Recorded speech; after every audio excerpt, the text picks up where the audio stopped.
Hello বন্ধুরা, আপনারা কে কীরকম আছেন? আজ আমি আপনাদেরকে মটন বিরিয়ানির রেসিপি শেয়ার করব।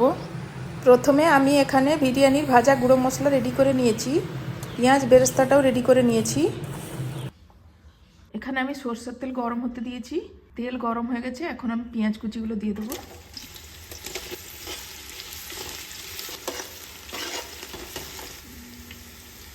লাল মির্চ পাউডার, জল অ্যাড করব, আলু অ্যাড করব, আলুর আন্দাজে নুন দেব।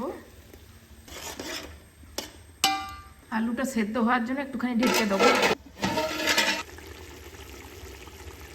এখন আমি এই আলুগুলোকে তুলে রাখবো। এর মধ্যে এখন মটনটা অ্যাড করব।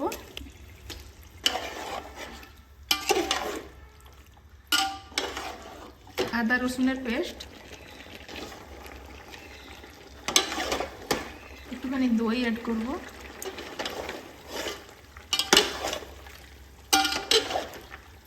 স্বাদ মতো নুন। এখন আমি এটাকে ঢেকে দেবো।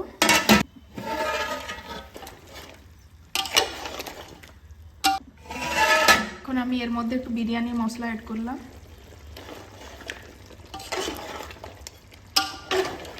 বিরিয়ানির মটনটা আমাদের হয়ে গেছে।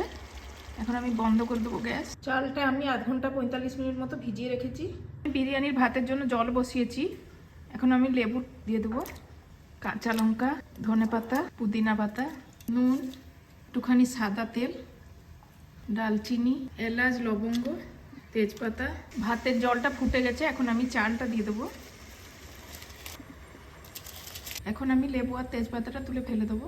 এর মধ্যে একটু বিরিয়ানি মশলা ছড়িয়ে দিব, খোয়া অ্যাড করব, একটুখানি দই দেবো। এখন আমি ভাতটা অ্যাড করব। এখন আরেকটা লেয়ার মটন দেব। এখন আমি এর মধ্যে পেঁয়াজ বেরেস্তা দেব, খোয়া অ্যাড করব, পুদিনা পাতা, ধনে পাতা, বিরিয়ানি মশলা। আবার আমি এর মধ্যে ভাত অ্যাড করব। এখন আমি এর মধ্যে আলুটা অ্যাড করব। মটনটা রান্না হয়ে যাওয়ার পর আমি কিছুটা তুলে রেখেছিলাম। আর সেম প্রসেসেই প্রত্যেকটা লেয়ার আমি সাজিয়ে নেব। এর মধ্যে আমি কেশর দুধ দিয়ে ভিজিয়েছিলাম, আর কেওড়া জল, গোলাপ জল আর মিঠা আতর দিয়েছিলাম। এখন আমি এর মধ্যে ঘি অ্যাড করব। এবারে বিরিয়ানির ডেকটা আমি এর উপরে বসিয়ে দেবো। 40-45 মিনিটের জন্য আমি এটাকে দমে বসিয়ে দিয়েছিলাম। এখন আমাদের বিরিয়ানিটা হয়ে গেছে। আপনাদের যদি এই মটন বিরিয়ানি রেসিপিটি ভালো লেগে থাকে তাহলে প্লিজ লাইক, শেয়ার আর কমেন্ট করে দিবেন। চ্যানেলে যদি প্রথমবার হয়ে থাকেন তাহলে প্লিজ সাবস্ক্রাইব করে দিবেন। আপনারা কে কোথা থেকে দেখছেন প্লিজ আমাকে কমেন্টে জানাবেন।